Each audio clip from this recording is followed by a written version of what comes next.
Completing সেন্টেন্সের এখন যে বিষয়টা নিয়ে কথা বলবো সেটি অত্যন্ত গুরুত্বপূর্ণ এবং শুধু এটা কমপ্লিটিং সেন্টেন্সের জন্যই নয়, এটি রাইট ফর্ম অফ ভার্বের ক্ষেত্রেও অত্যন্ত গুরুত্বপূর্ণ।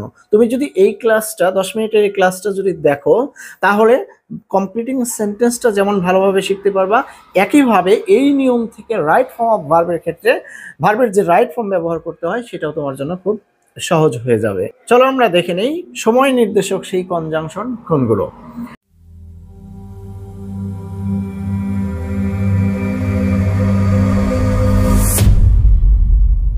Sooner had ... then, hardly had ... when, scarcely had ... when।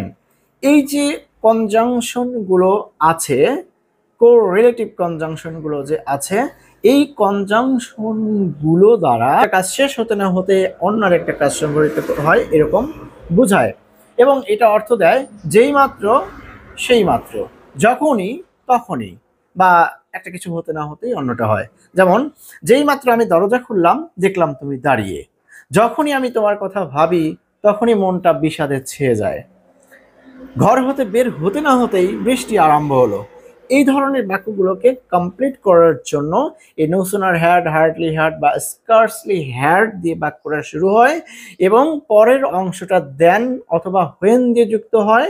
এবং এক্ষেত্রেও টেন্স কাঠামোটা একটু মনে রাখো, হ্যাড যেহেতু পারফেক্ট পাস্ট পারফেক্টের সাহায্যকারী ভার্ব, তাহলে হ্যাডের পরে ভার্বের পাস্ট পার্টিসিপল হবে, অর্থাৎ no sooner had, hardly had বা এই যে স্কার্সলি হ্যাড, এদের সাথে যে বাক্যাংশটুকু দেওয়া থাকবে সেটা থাকবে পাস্ট পারফেক্ট টেন্স, আর পরবর্তী অংশ যেটা আমাদের কমপ্লিট করতে হবে সেটি হবে পাস্ট ইনডেফিনিট টেন্স। তবে অবশ্যই মনে রাখবে নো সুনার হ্যাডের পরে যে বাক্যাংশটুকু লিখবা সেটাকে সংযুক্ত করতে হবে দেন দিয়ে।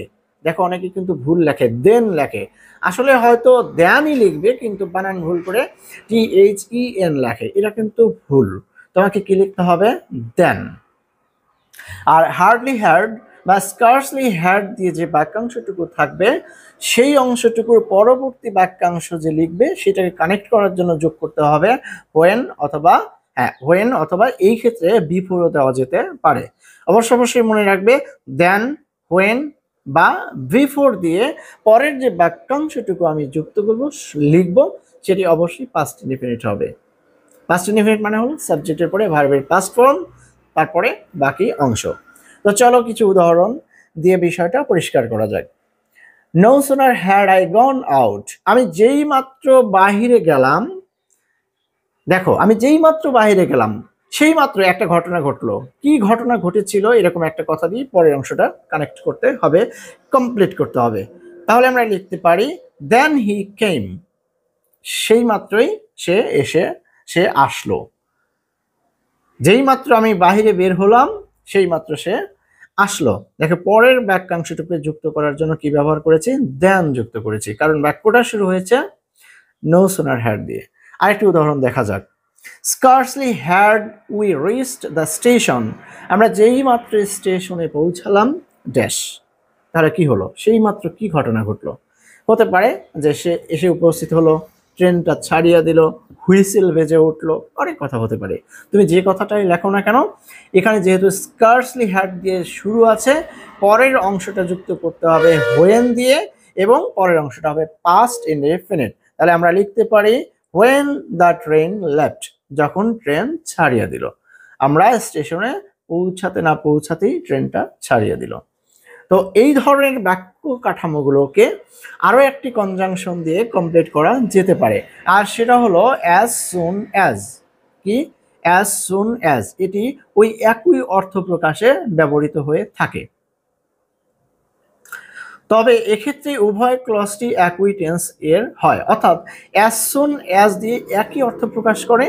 দুইটি বাক্যকে যখন অ্যাজ সুন অ্যাজ কানেক্ট করবে তখন আগের অংশটা যে টেন্স হবে পরের অংশটা একই টেন্স হবে।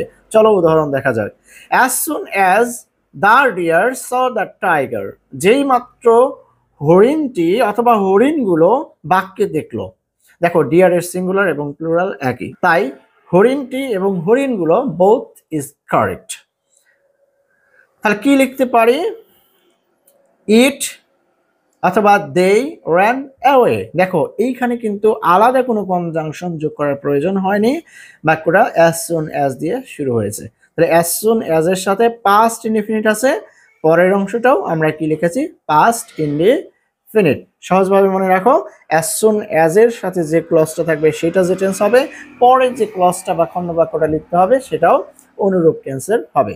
তো তোমরা যদি এটা বুঝে থাকো তাহলে এই ঢাকা বোর্ড 2020 সালের সি নাম্বার প্রশ্ন, চট্টগ্রাম বোর্ড 2020 সালের ডি নাম্বার প্রশ্ন, এভাবে আরও কিছু বোর্ড কোশ্চেন আছে, এগুলো তোমরা নিজেরা সমাধান করবে এবং এইগুলো যদি সমাধান করো তাহলে এই রুলসের যে নির্যাস যে বিষয়বস্তুটা সেটা তুমি খুব ভালোভাবে বুঝতে পারবে এবং এটা তোমার স্মৃতিতে গেঁথে যাবে।